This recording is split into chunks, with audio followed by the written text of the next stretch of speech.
Well, hello, sports fans. It's your favorite program of the week, Athletics Chat. It's number 68. Stuart in that lovely green shirt is that green or is that in red? Togo Olympic Committee. It's the Togo Olympic Committee shirt. Because you recall, people have been here. Look at that. He's supporting Togo. Stuart Weir is in Oxford, England, the intellectual capital of the world. I am in San Jose, California. It used to be the Garden of Plenty.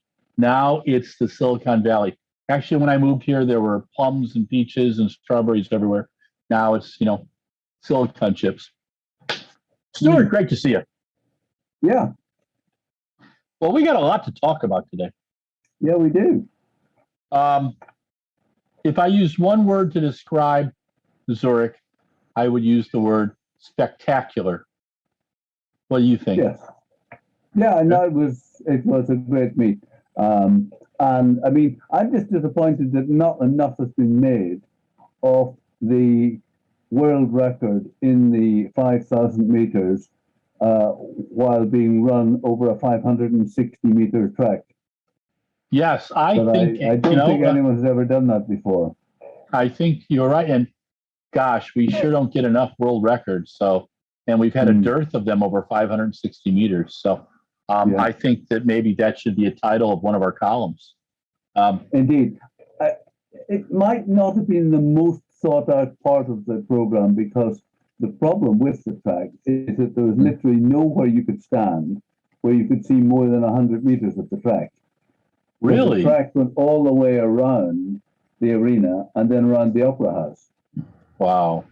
So if anyone made a move behind the Opera House, nobody would have seen it. Wow. And I don't think that the people in the seats watching the field events would have had any view of the track either. Because it was an interesting one for media. We had to choose either a mixed zone or a bleacher. Yeah. And I decided to go for mixed zone in the hope that I'd still be able to get a view. But in fact, we were in the Opera House, and you didn't really see a lot of athletics from the Opera House. So it was largely just watching a bit on television and waiting for athletes to come through. Wow. Yeah, I watched the whole program. I watched day one yesterday, and it was, some spectacular performances. The women's high jump was pretty cool.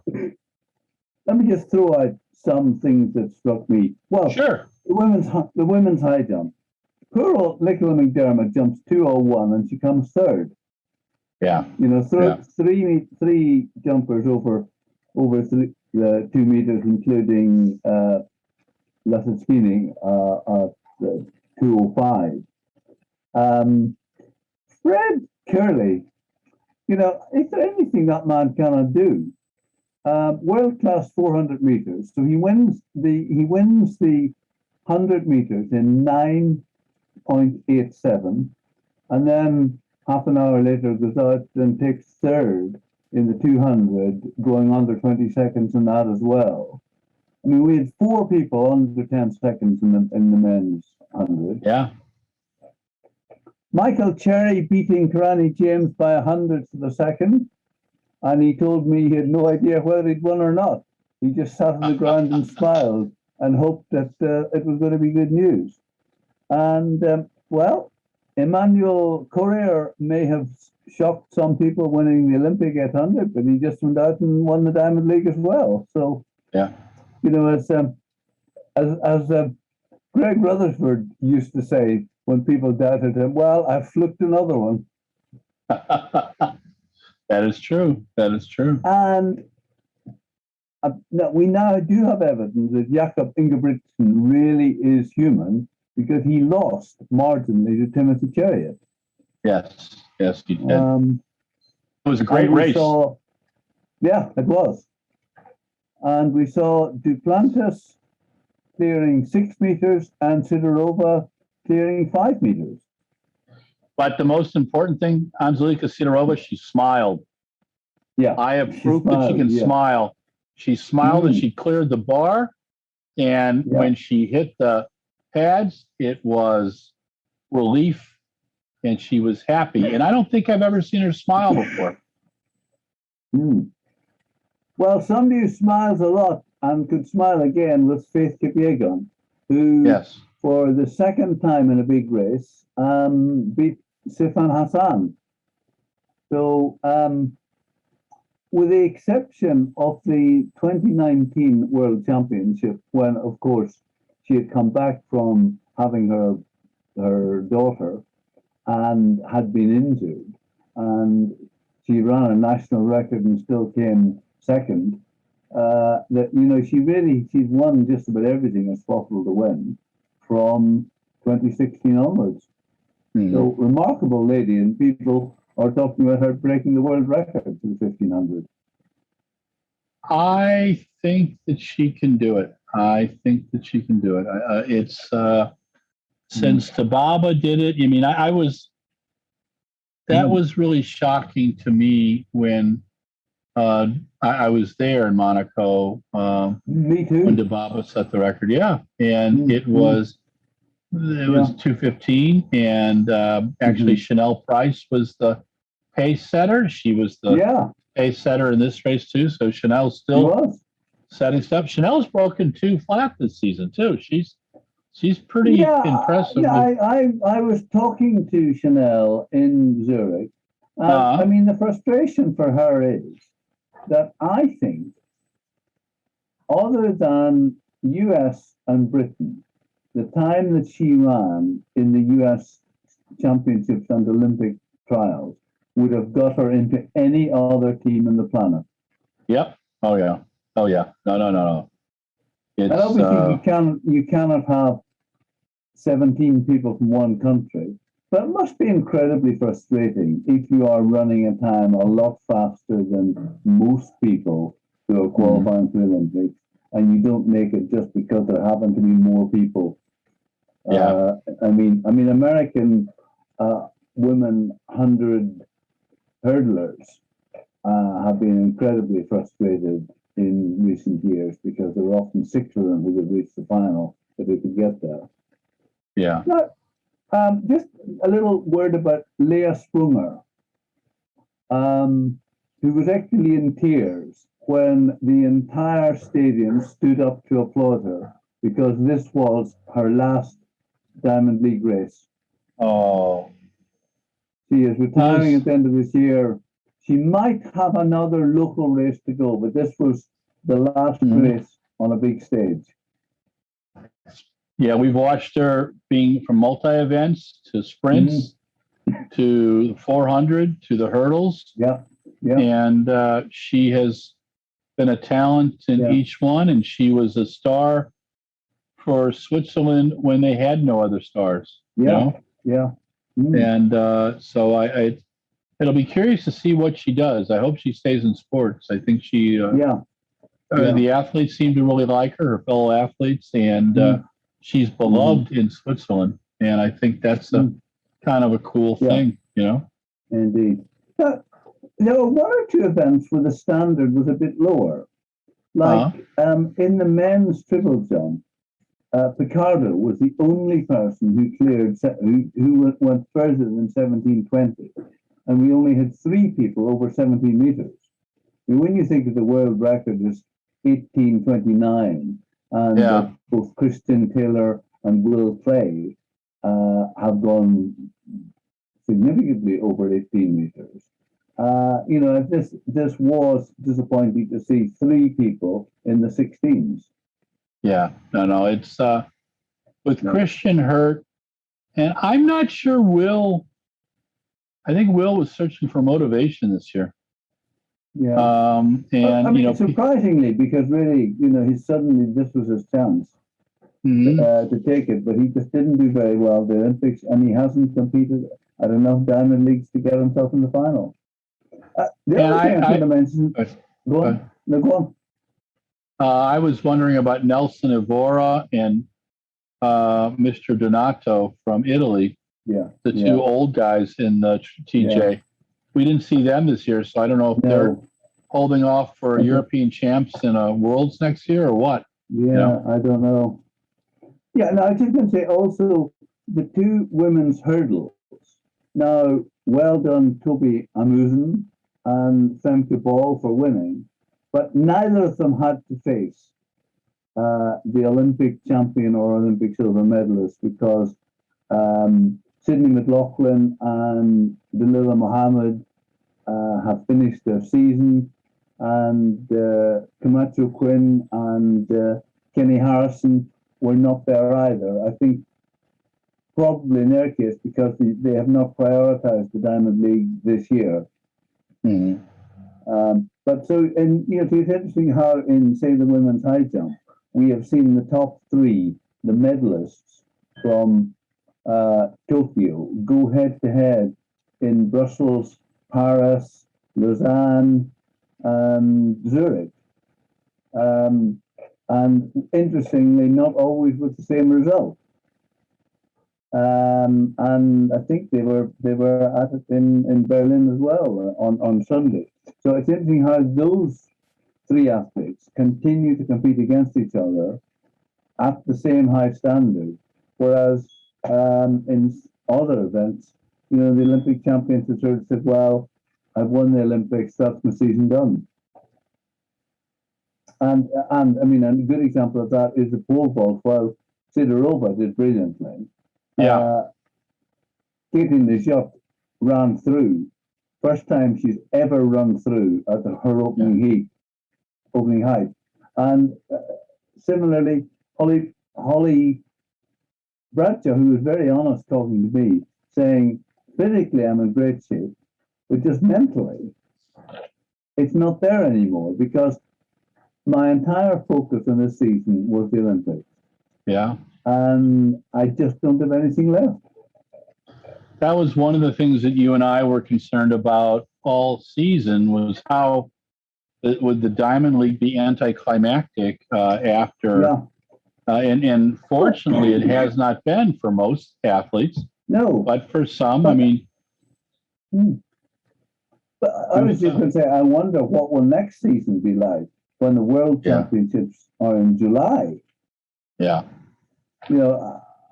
Will people who say being world champion, and for Americans being world champion in my own country, that's what it's all about? Or will they take a week off and then suddenly do all the Diamond Leagues afterwards? That would be a really fascinating thing to find out. Yeah. No, it's going to be very interesting to see how how the World Champs pans out. I mean, right now we're hearing nothing over here. There has been, I've had friends who are reporters making phone calls to Eugene 2022 who have heard nothing.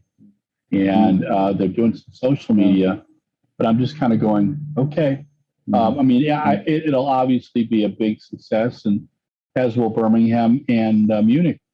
Now, Munich is part of that whole European Championship group, right? Yes. But I haven't got the details in front of me, but they did that for the first time in 2018 when you had the athletics in Berlin and the swimming and rowing and a couple of other sports in Glasgow. And now I was on Al Jazeera and they said to me, so what's it like to be part of this multi-event? And I just had to say, I have no idea, because those of us who are in Berlin are just watching athletics. Yeah. And we're really not aware of the others. And I mean, had you been in Glasgow, you could theoretically have gone to the swimming in the morning and the rowing in the afternoon and the cycling the next day, but making it like a mini Olympics. But I would say that most people who are track and field fans go to see the track and field, and they really don't care if there's gymnastics or cycling or swimming as well. So I don't think it'll have any effect on our sport and our European Championship. Could I just go back to Zurich a moment and just mention one or two British performances? We've mentioned Kelly Hodkinson. What a year she's had. I had never heard of her until January, when she ran a 1:59.03, which was a world age group record. Then she made it into the European indoors and she won it. Now, at that stage, if you had asked her coach what the plan was, I think he would have said, well, it's the world juniors. That's what we're targeting.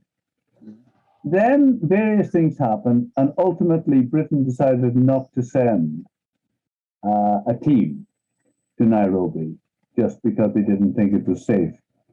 And so there was no decision to be made. She was going to the Olympics. And she takes a silver medal in the Olympics. And then she goes to the Diamond League final and she wins that.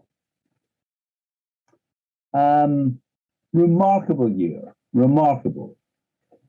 Tina Asher-Smith coming second in the 100 and 10:87 and third in the 200. She said to me, I'm super happy. It was a great evening, considering the difficult year I've had and the injuries I had and all the rehab I've had to be able to run a 10:8. I'm just delighted with that. So not the year she had hoped for, but good to see her fit again.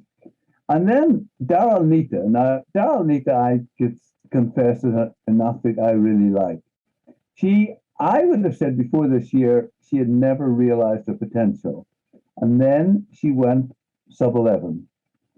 And of course, the thing to do when you go sub-11 is to do it again. And so she's now got down to 10:93.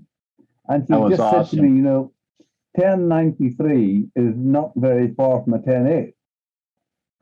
And I said to her, last year, when you ran your first sub-11, I thought that was amazing, but now it's become normal. And she just looked at me and said, it has to be normal. If I'm going to be getting into finals, competing for medals, sub-11 has got to be normal. And I'm just really impressed with her because she's another of the British athletes who's gone to base herself in America. I think that sometimes helps because there are always distractions in your home country that sometimes you lose if you go to a different place. So I would really like to think that Daryl will be challenging for the medals in Eugene. And up until now, she's been winning a lot of relay medals. But she said to me, I set myself 3 goals at the beginning of the year, 4 goals. I wanted to make the Olympics, to make the Olympic final, to make the Diamond League final, and to go sub-11. And I've ticked all the boxes. Good. Impressive. Oh, yeah. Now, I thought that Zurich was one of the finest meets I've ever seen, and that it gets me thinking that there needs to be something besides the Diamond League. It's like the Diamond League, and there needs to be a big 3 or big 4, and with the quality of Zurich. The 2-day focus made sense. Yeah. They spent a lot of money on the outdoor facility. I thought it was well received. Hutchings and Crammy were just effusive on TV about it. And I think that, Tim Hutchings isn't going to say anything effusive unless he'll rip it, apart if he has to. So I thought that was really, really good. I thought the presentation on the field events was tremendous. Yeah. And then I thought on day 2, boom, boom, boom, one event after another. It reminded me of the format of Prefontaine, but I will tell you the difference to me between Pre-Classic and Zurich was this. Well, it's not all about world records. It's about great competitions. in both hundreds, the 200s, the 400s, the 800s, the 1500s. All the running races were incredibly competitive. The women's long jump, it's great to see Ivana Spanovic back. Yes. And, with the World Indoors in Belgrade next year, that's going to be rocking. I love the European Indoors in 17, although they had a special place for Americans. We sat in a little tiny little place, so I couldn't cause trouble and, misrepresent names of countries. Yeah. But I hope that I have asked them to put you there again. Well, thank you, Stuart. I really appreciate it. As long as there's an espresso machine and nice cold water, I'll be very happy, And I'll hope to stay in my favorite little. There's the Belgrade Garden Inn is a lovely, lovely hotel, right. And there's a across the street from it is a chicken kebab place. What I love about it, the kebabs are good, but the chicken is beheaded on the sign outside in neon. And Stuart, coming back from a track all day and seeing a beheaded chicken, what else can you ask for? Well, it's the little things in life. Let's talk about the Great North Run, my friend. Yeah, it was the 40th running of the Great North Run, and it was the first mass event which we have really had since the pandemic. Okay. And the men's race was won by Mark Scott, who, although based in America, is actually from the north of England, so local boy makes good. Ed Cesarek from Kenya was second, and somebody we talked about before, Galen Rupp, came in third. Nice. And Scott had a good year, but he didn't do what he was capable of at the Olympics. So nice for him to get some kind of compensation. Now, last Wednesday, I saw Helen O'Beary running the 5,000. I hadn't realized at the time that is potentially her last ever track race. Wow. Because she is now going to give Rhodes a go, and she was the winner of the Great North Run, just Fantastic. ahead of Eilish McColgan. But now the disappointment for Eilish is her time was 67:48, and her mom's PR is 67:11. So she was 30 seconds. Gosh. 30 seconds off her mom. And if you talk to Eilish, British records are okay, winning races is okay, but beating her mom's PR gives her a special kick. Oh my gosh. That would be so much, that would be a trip. Yeah. And third place, by the way, and Liz has actually won the Great Northern 4 times. Oh, wow. North Run 4 times. Now, Charlie Purdue was third, and really, without getting into anything political, she was incredibly unlucky not to be selected for the Olympics. And those who were selected in her place didn't really do a great deal. Then a couple of interesting runners coming in 5th and 7th. In 5th was Dom Scott. Oh, nice. And 7th, Molly Seidel. How fast did Dom run? I don't have that in front of me at the moment, I'm afraid. Okay. And Molly, that's awesome. Wow. Yeah. Molly had Go on. Molly had such an amazing Olympics, and she's still, I think, beaming over that. But I'm just going to say that Charlie Purdue was just having a training run because she's doing the London Marathon in 2 weeks. Okay. Wow. Yeah, I met Charlotte in Frankfurt a few years ago when she ran the marathon there, and enjoyed chatting with her. And I have not spoken with. I'm going to interview Dom Scott hopefully in a couple of weeks. I believe her PB before this, I think she'd run a 117 one time, just messing around. And Molly's run like 109 or high in Atlanta, I believe, back before the Olympic before or after the Olympic trials. So yeah, it's interesting to see. That's such a great course. Kara Goucher put up a tweet just about her and Paula running that back in 2007, right after Osaka, and how exciting that was for her. I wasn't actually at the event because I was just I'd had to go straight from Zurich, but quite interestingly, they ran the men's elite in the normal direction, Newcastle to the coast, but they ran the women's in reverse order. Really? The women's finished in the city, starting on the coast. So wow. Interesting to do it that way. Now you put off talking about the Fifth Avenue Mile. I think it's time for me to do a bit of gloating. I think you should. Well deserved. And let's start with tennis. When our British 18-year-old comes to New York City, no one has ever heard of her.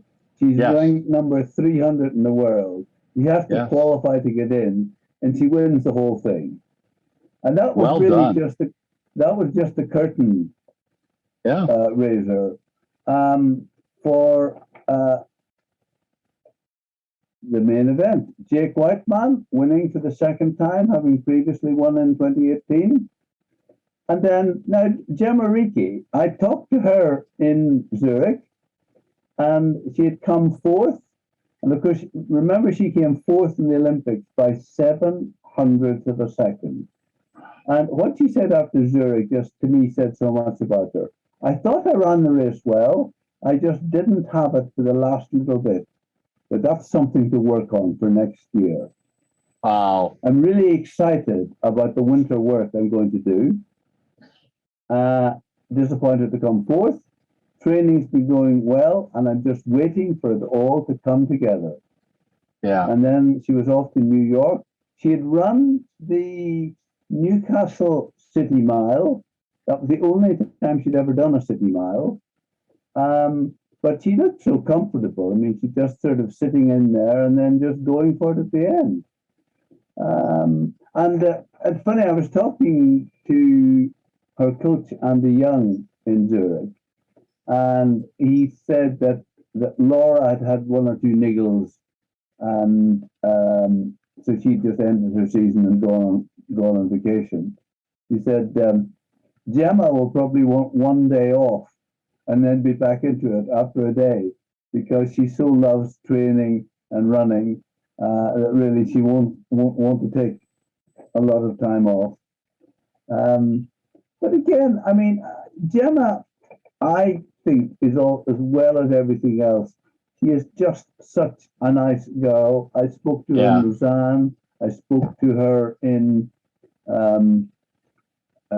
Zurich. I spoke to her in the lift in Zurich. Just such a nice girl, as well as all the talent that she's got. And having this deal now suddenly being no longer the number one British runner with Keely Hodkinson there. But, you know, Gemma has got a good coaching setup. She's got good talent. She works with Laura Muir. The fact that she won in New York, you know, the received wisdom was that the 800 was her better event. You know, perhaps that needs to be rethought.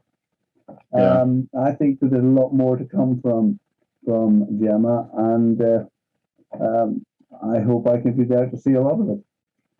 Yeah, no, I thought that I felt bad for Gemma in it was weird in Tokyo because I really enjoy Raven Rogers, and Raven did this, has that lovely move at the end of the race.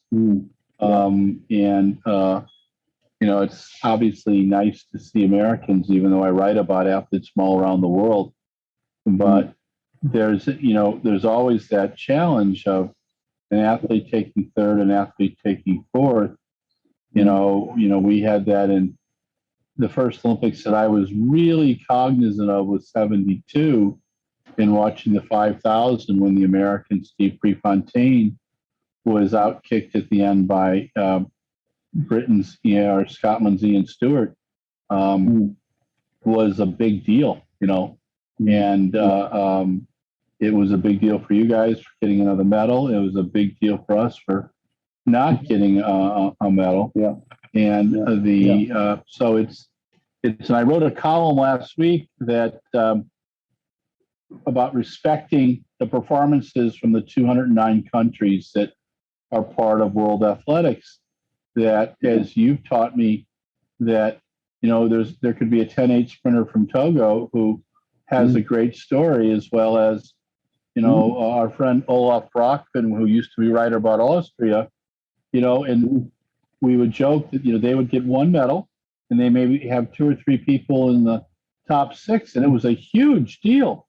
And and then I had to deal with American media saying, well, we're down 3 medals. God, we suck, and the end is near. And I hear this stuff every World Championship and every Olympics. And while there were some medals we did leave on the ground, particularly one with the baton exchange, for about the, it's a very interesting, issue, kind of looking at it with a worldview. Your job for us is to write about the whole global view, and then also how the Brits do. And giving us a view, because Americans are fascinated with their friends, cousins across the pond. And, we get big readership on it. But you also write, like that column about the women's high jump, Maria Lazinskaya and Yaroslava Mihošić, and then also Nicola McDermott. I swear that Mr. Hutchings pulled a couple things straight from one of your columns about Nicola, and I get a kick out of that. Just talking about how she's involved in ministry, which I thought was really nice, and how many people are watching for her to write down her jumps in her little notebook, which cracks us up, and then the one about last week you were telling me about the pressers with those 3, and 2 of them will go, I agree, ditto, just what she said. And it cracks us up so bad because they're really, really a trip. What do you think about, were there concerns about the Great North Run, Stuart, in UK, in the numbers coming together? I don't know. I haven't heard anything about that. I think what I was hearing more was we were really excited to see a mass event happening again, because of course last year the London Marathon was just elite. This year it had everybody. How many was it? 40,000? Was it something like that? Yeah. I'm going to throw something in right now. Brendan Foster, the only Brit to win a medal in Montreal in 1976. He got the bronze in the 10,000 after a week of stomach upset, and then finished, I think, in the 5,000 as well. Brendan used to be the president of Great Run. I think it's his son now, Paul. That's right. But the word is that they're putting Brendan's name around to take over UK athletics.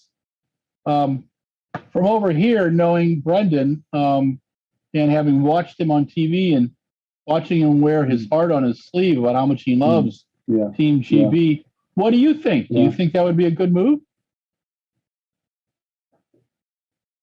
When you say take over, presumably you mean to be the chairman. That's what it sounds like. That's the position that they're currently looking for. Yeah. It'll be interesting. I would have thought they're probably looking for someone a bit younger and someone with a stronger business background. I don't know.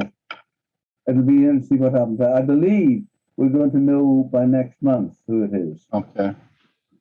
Because I mean, effectively, they've never replaced Ed Warner.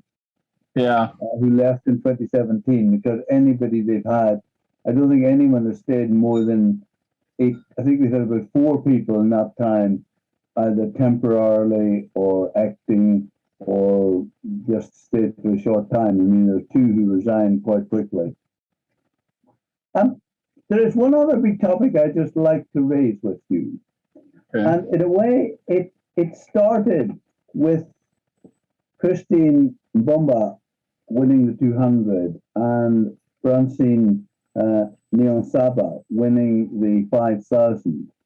And Sean Ingle in The Guardian today wrote an excellent piece about this. And I mean, it's freely available on the Guardian website if anyone wants to look for it. And he said that the judgment on Caster Semenya, we tend to think of it as, also produced a 160-page report. And the whole issue about how you deal with athletes who are born as and raised as women, but who have physicalities which differ from the traditional women, and the levels of testosterone and so on. And actually, this report says it's an issue in which reasonable and informed minds may legitimately differ. And we understand that one of Caster Semenya's lawyers is going to argue that if it is true that levels of testosterone give an advantage, why has it only been applied in certain track events? You know, what about the shot put? Yeah. And the policy is only between 400 meters and the mile. And we have this situation where Niyonsaba was not allowed to run the 800, so she goes out and runs the 5,000 and wins. Now, you could say that's because she's an incredibly talented athlete who trains really hard. Or if you want to look at the other point of view, you could say, well, clearly she's got the advantage she had in the 800 still works at the 5,000. And similarly, Christine Mbomba, who ran past Shelly-Ann Fraser-Price in the Olympic final and who won the Diamond League final, is running 200s because she's not allowed to run 400s. Yeah. And of course, let me just remind you that the basis on which the Court for Arbitration in Sport came to its conclusion, it said, put simply, on the one hand, the right of every athlete to compete in sport, to have their legal sex and gender identity respected, and to be free from any form of discrimination. But yet on the other, there is the right of female athletes who are relevantly biologically disadvantaged vis-a-vis athletes in the DSD category. And you know, somebody famously said that the sport of basketball is discriminatory because it discriminates against small people. You know, I am troubled by this but I don't know the answer. Yeah. I feel that it is morally wrong for World Athletics to say to an athlete like Caster Semenya or Francine Niyonsaba that if you want to compete, you've got to take medication to change the body that you were born with, medication which may have a detrimental effect on your health. But equally, when you look at, I won't name names, but if you look at those who ran in the 800 final, some of them are really diminutive female characters. And you compare that with some of the ones in the DSD category, who are a completely different build. And I can see both sides of it. I don't know what the solution is. I mean, it would be a tragedy for an athlete like Niyonsaba or Boba not to be allowed to run. But equally, if Mbomba, as I said, in about the fourth 200 meters race she's ever run, can just sprint past Shelley-Ann Fraser-Price, you've got to ask the question. So, wise one, what is the answer? Well, I read the Sean Ingalls column. I recall my first discussion with an IAAF person at the time was in 2009, the day after Caster Semenya was booed getting her medals. And I was told that in doing some follow-up research that they had had athletes like this in the sport for years, but they very quietly would deal with it, and they didn't deal with Caster. I always thought that Caster has been treated poorly, and she has been, but I also believe in the protection of women, being able to compete against women. In the 70s, East Germany and the Soviet Union were chalking people up with so many drugs that they could beat the guys' hockey team. And, it was, National Lampoon, which is a magazine over here, had a cover issue one time with an East German shot putter that was obviously a guy. And what I'm afraid of, I thought that Kaz was very eloquent in what they said. I think that we have to respect the diversity of the populace, and we have to protect their rights to live freely. But I also think that we need to, if we protect men's events by watching the drugs that are used that can enhance, we need to look at women's events and respect the women's events as well. And I think that World Athletics, unfortunately, is way and above its pay grade. And they don't have the people, the experts who can make these difficult decisions. Ross Tucker down at the Science of Sport taught me years ago that there are 43 differentiations, I believe, at the time, between what is chromosomally a man and chromosomally a woman. And, it confused the heck out of me. But I remember watching Jenny Simpson and how she carefully responded to the Caster Semenya issue. She wanted women to be protected. She was more concerned about dopers, but she also understood the challenge, and I think Caster understood it too. It's a very delicate situation. I applaud Sean for writing the column. Sean Ingalls is one of the finest columnists in the sport, there are times when I disagree with him, but as it said in the article, that in this situation, informed people can disagree honorably. Yeah. I wish we had that in politics too, Stuart. Yeah. But apparently in my country, we don't, you know. No, mine. My history teacher in ninth grade would have called that critical thinking 101. And I just don't think enough people do that. So thank you, Mr. Grauer. He's in his 80s, bumming around somewhere in outside of St. Louis. But I really think it's difficult. Christine Obama, I looked at her in how she ran away from Gabby Thomas. And now that Shawnee Miller-Weibo, who doesn't speak out about anything, didn't speak out about when she was competing against someone I think was a doper. And it was pretty obvious, is now come out concerned. There's no way in 4 races you take on one of the finest sprinters of all time, Shelley, Fraser. It just doesn't make sense.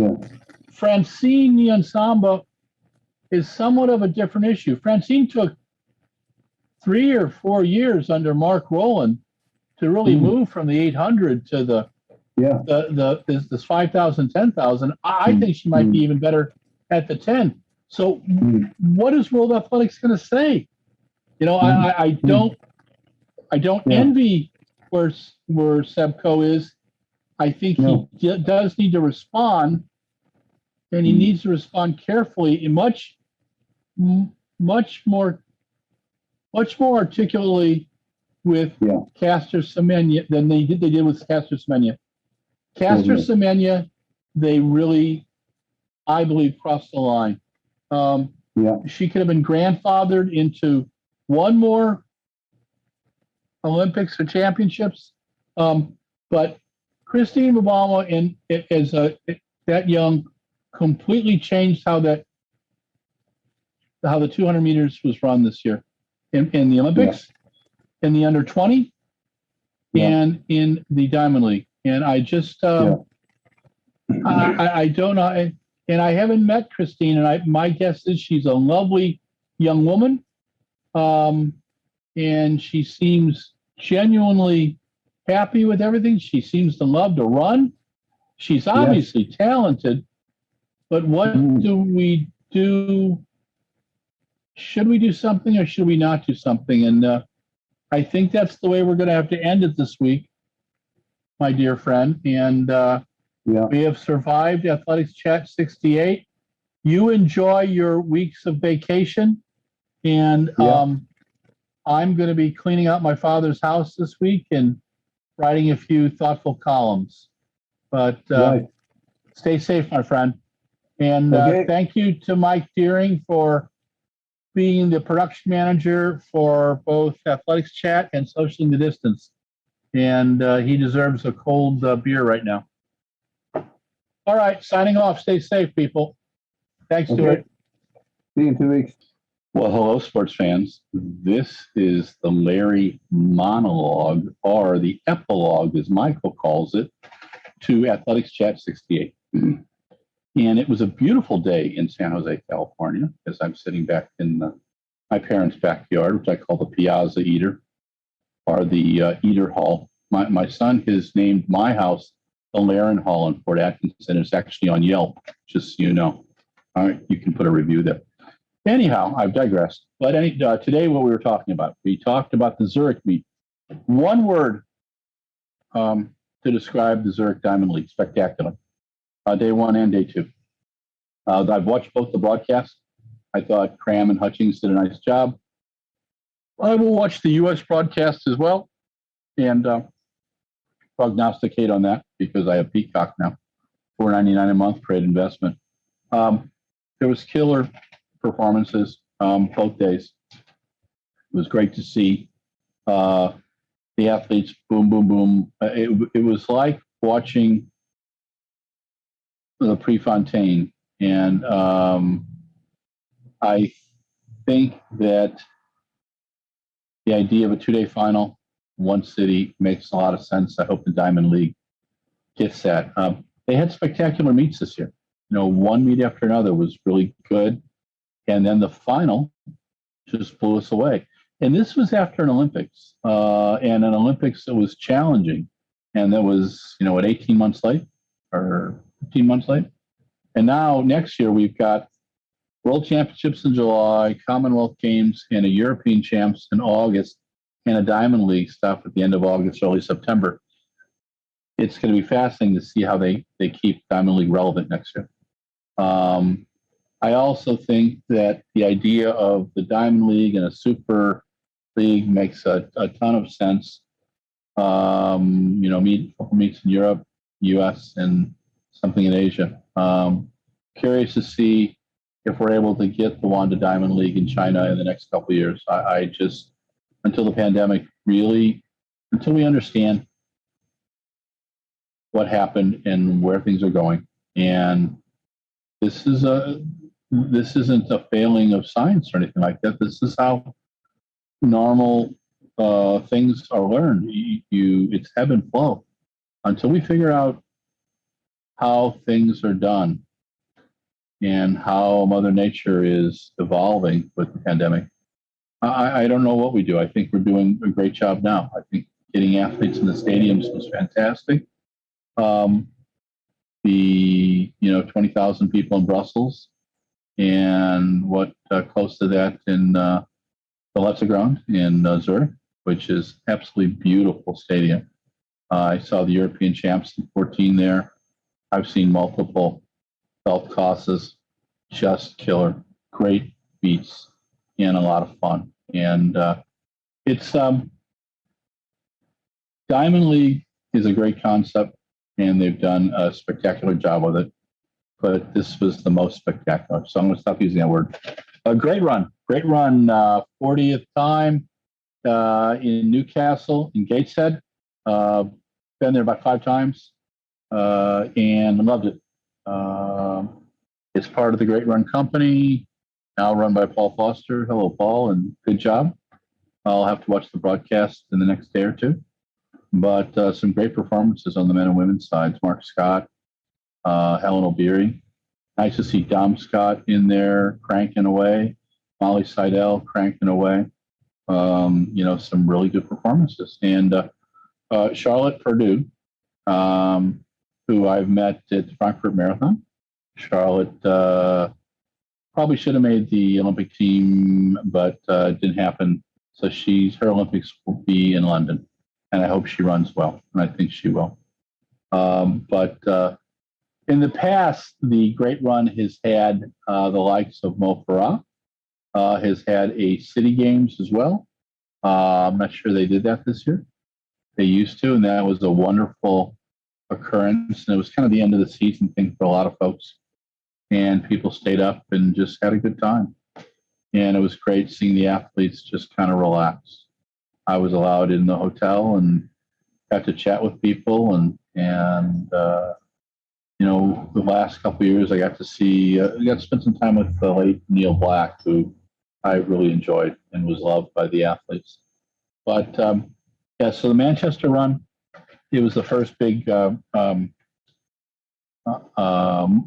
mass participation event in the UK since the pandemic. I think 40,000 people ran in it. So pretty cool. Brits in the Fifth Avenue Mile. Jake Weidman and Gemma Ricci won on the men and women's side. Jake's a good guy. His dad, Jeff, is a prominent announcer. I like Jake in his own right. He's pretty mellow. Watched them develop into one of the finest British milers, 1,500 guys, and a pretty dang good 800 runner, too. And Gemma, coached by Andy Young, with Laura Muir and a few other athletes as well in that crew. And I think that Gemma came so close to medaling, but she's enthusiastic. I think she'll do well next year. She's just at the beginning of her career. Keely Hodkinson, Akingu, those two are going to be battling for years to come in the 800. I think that thing will go to the 400 too. I'm wondering if Sydney McLaughlin sometime will go up to the 800. I think Carson Warholm will. That's what he's talking about. So we'll have to see. And then congrats to Sean Engels, our friend at The Guardian, on his column on DSD. World Athletics rules leave more to female athletes stuck in limbo. It's a must read.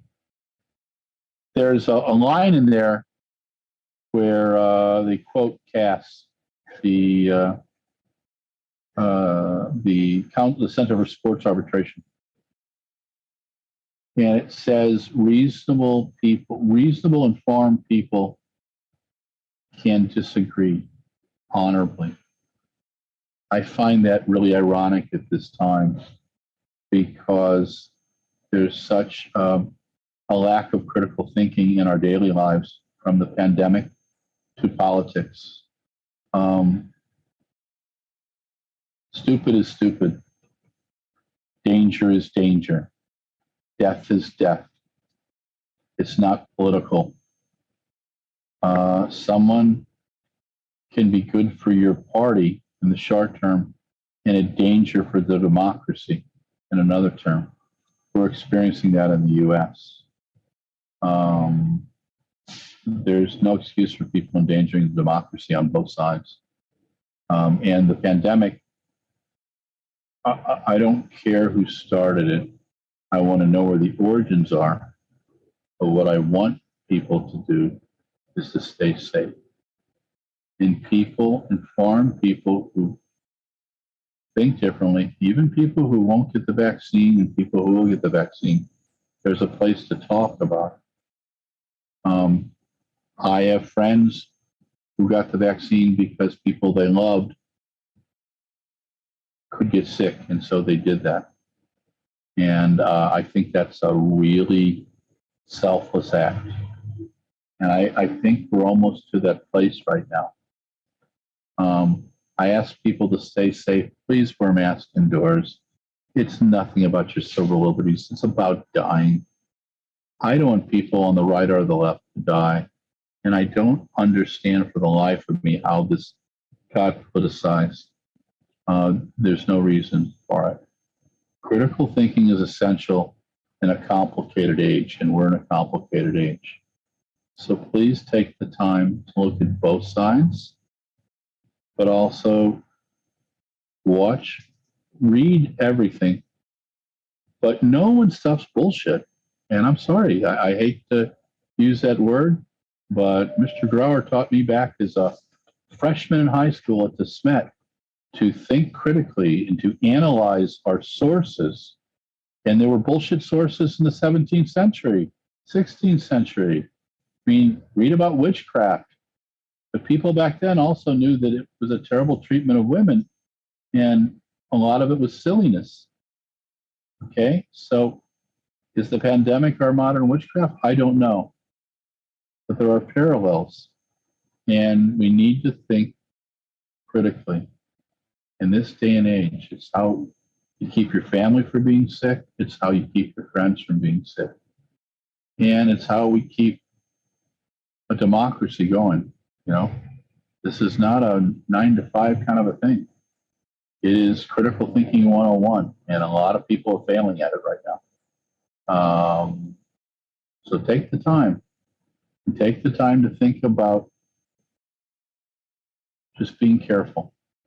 I want to see more people attracting. I want to see everybody at the World Champs in Eugene next year. My gosh, it's going to be so much fun. And I don't want the lack of vaccinations or a new spread of a new type of whatever the hell this is to affect us. So please stay careful. Thank you for enjoying episode 68. We're going to take a break for a week. And Stuart's going to get a nice vacation. I'm probably going to take one in October, clearing my dad's house out now. And that's fraught with memories and stuff. But I did a piece on Facebook today about my first cross-country race 49 years ago and 49 years and 2 days. September 11th, 1972, same day that Frank Shorter won the Munich Olympic Marathon, becoming the first American since 1908. I didn't read about Frank till the end of the month in Sport magazine. Mom and Dad had got that for me, and I think it was Neil Adler who did the column. And I didn't get to meet Frank until 2 years later when I was at the AAUs in Crystal Springs. And Jim Fitzhenry, Bob Lucas, and my dad had driven us up, and we got to meet Frank, and he was putting on his tie-dye long underwear, and he talked to us for about 5 minutes. Very cool. I still have his autograph, and I think that's when I began hero worshiping in track and field. But I got to meet him, Neil Kusek, John Nino, Marty LaCroix. Wow, a whole plethora of the stars of the time. And it inspired me. And I hope you get your kids to track meet so they can be inspired. Let them meet one of the athletes of this era. There's some incredible athletes and coaches who are competing now. You can learn from all of them. So enjoy the sport. I hope you enjoy what Stuart and I do. And thanks again to Mike Deering, our production manager. Mike does this week in, week out. He not only has to deal with my sense of humor and my inability to remember one week from another if I've got my audio on, but also he has to remind me not to sit up like this. So I drive him crazy. I do that once in a while just to mess them. Anyway, stay safe. Check out Peacock. Support people who are doing coverage of track and field. Runner Space and Flow Track do some good things. I don't have a beef with them, and I encourage people to support the sport. I also like the idea of a no paywall and getting as much out there for free. I want to build the sport, and that's, again, inform people, have thoughtful disagreements. I love the people at Runner Space and Flow Track. I would just like them to do a little more, USATF to do a little more, saying, hey, look, we're going to pay you guys, you make your money, but we want to put this out there for free. And, that's my beef. But we'll figure things out. We're getting more things out there. It's important. And if you have questions, if you have ideas, email me at runblogrun@gmail.com. Okay? Or send me a Twitter note. Okay? I actually respond. And I had fun doing Facebook Live today. It was kind of a kick. So I'm going to try to do that a little bit more. Tell me what you think about it. And I'll probably do some Twitter live stuff and some Instagram live stuff too. I do like hearing myself talk. Anyway, talk to you guys soon. Peace out.